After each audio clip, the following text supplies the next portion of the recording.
Сәлеметсіздер ме? Менің есімім Бақытбекова Жұлдыз Алмасқызы. Бүгін мен сіздерге айран сарысудың пайдасын көрсететін боламын.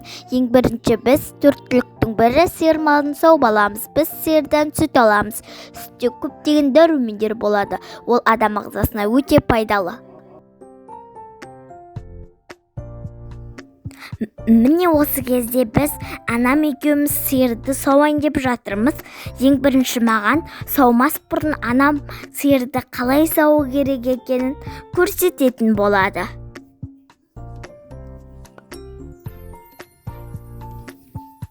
Міне біз анам екеуміз сиырды сауып болып, оны сүзекіден өткізіп және пісіреміз.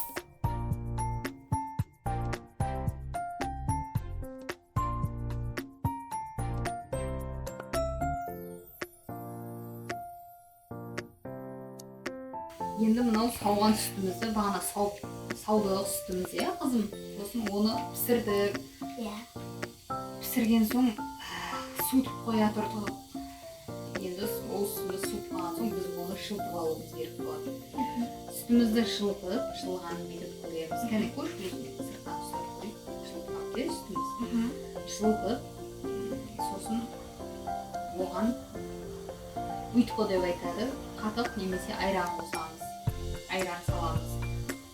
Кішкене ғана саламыз. Егер ащы болса, айран қатығымыз кішкентай ғана салып, араластырып, бетін жауып, енді ұйтқыны салайын, салып араластырамыз.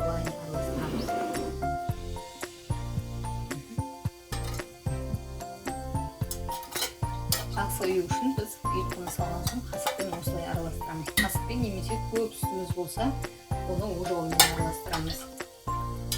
Біздің қатығымыз шамалы тұщылау, сол үшін шамалы қатық салыңқырайды. Қызым, сен араластыра ғой.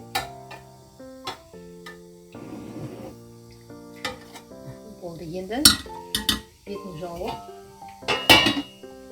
бетін осылай орап қоямыз, жылы жауып.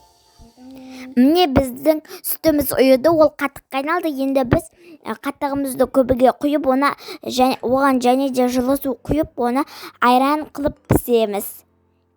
Біз пісіп, оны бір ыдысқа салып алдық та, бетіндегі майын алдық. Енді біз айранымызды ірітеміз. Іріткен соң оны қалтаға құйып, құйған кезде сарысу бөлініп шығады.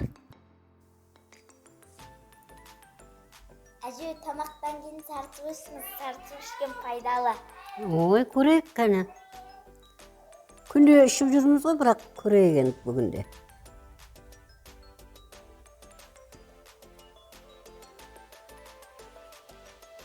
Ой, шөлім қалды, шөлде отырын, рахат болды ғой. Әже, сарысудың қандай пайдасы бар?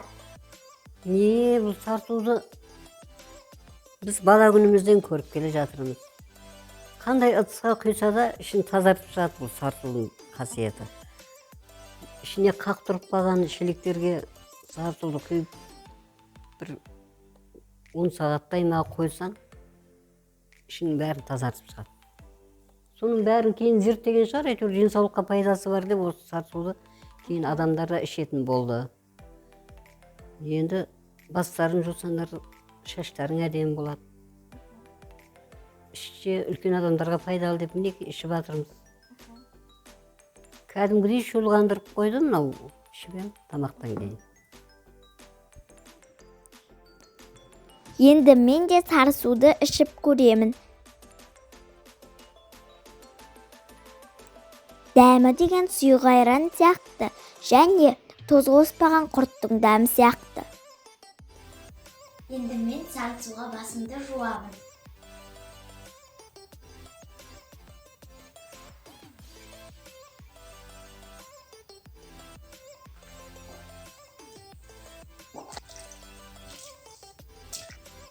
Міне мен сарысуға шашымды жудым. Сарысу шашты тез өсуіне көмектеседі және қатайтады, қалыңдатады. Біз енді айран сарысудың пайдасы туралы дәрігерлерден сұхбат аламыз. Саламатсыз ба? Саламат па, Жұлдыз?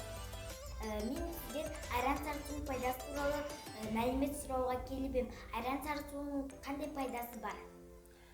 Бұл айран сарысуы деген негізі ғылыми дәлелденген өте пайдалы, адам организміне өте пайдасы зор екен.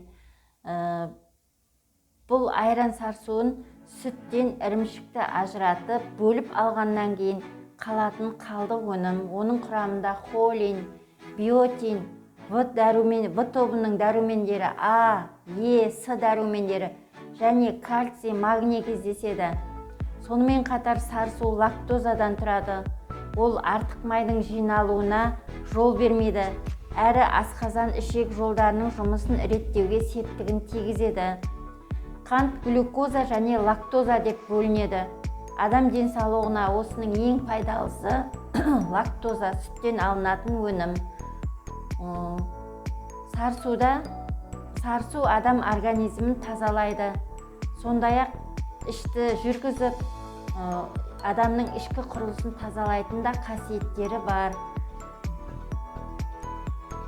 Бұл сарысуды басқа да жағдайларда бұл өнімді пайдалануға болады. Шаш түсіп тоқтамаған кезде сарысу жағатын болған ертеректе. Нәтижесінде шаштың түсуі тоқтап, оған өң кіргізген. Сондай-ақ сарысуды малдың терісін жұмсартуға да пайдаланған.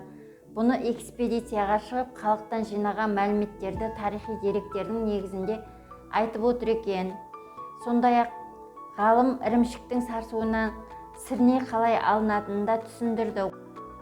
Рахмет, мен сізден айран сарысуының пайдасы туралы толық мәлімет алдым. Сізге көп рахмет. Сау болыңыз. Біз енді сарысуымызбен ыдысымызды тазалап көрдік. Міне нәтижесі осындай болып шықты. Міне.